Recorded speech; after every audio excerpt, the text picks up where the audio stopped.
Hello everyone, আরও একটি নতুন ব্লগে তোমাদেরকে স্বাগতম। আজ অনেক দিন পর আবারও সকালটা শুরু হলো সেই পুরানো জায়গা থেকে। মায়ের কাছে আসার মজাই আলাদা। এখানে তুমি কুম্ভকর্ণের নাতনি, মাসি, পিসি যা হয়ে যাও, কেউ কিচ্ছু বলার নেই। অবশেষে অনেক কষ্টে আমি আমার চক্ষু দুটোকে সূর্য দেবতার দর্শন করাতে পারলাম।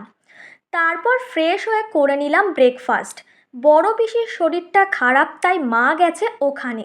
সেই কারণেই আজকে আমাকে রান্না করে খাওয়ানোর দায়িত্ব নিয়েছে বড় আদরের আমার ছোট বোন।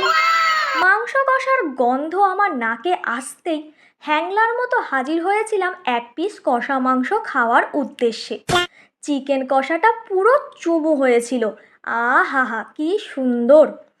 আমার আসার খবর পেয়ে মিষ্টু রানী চলে এসেছিল আমার সাথে দেখা করতে, আর সাথে করে নিয়ে এসেছিল এই কিউটিটাকে। মিষ্টু রানীর আমাকে নিয়ে কত চিন্তা, মেয়ে আমার যত্নে কোনো ত্রুটি রাখেনি। অনেক দিন পর আমাদের বড় পুকুরে গেলাম স্নান করতে। কি স্লিপ রে বাবা! প্রচুর এখন ট্রেনিং পিরিয়ড চলছে, আশা রাখছি এই রকম হাত পা ছুটতে ছুটতে ও একদিন ঠিক সাঁতার কাটা শিখে যাবে। তারপর বাড়ি ফিরে ঝাল ঝাল লাল লাল চিকেন দিয়ে লাঞ্চটা সেরে নিলাম। মেহেন্দি আর্টিস্ট বোন হলে যা হয় আর কি, আজকে আমার হাতটাকে পাকড়াও করে আঁকিবুকি টানতে শুরু করে দিয়েছে। না, ভালোই হয়েছে শেষে গিয়ে যা বুঝলাম।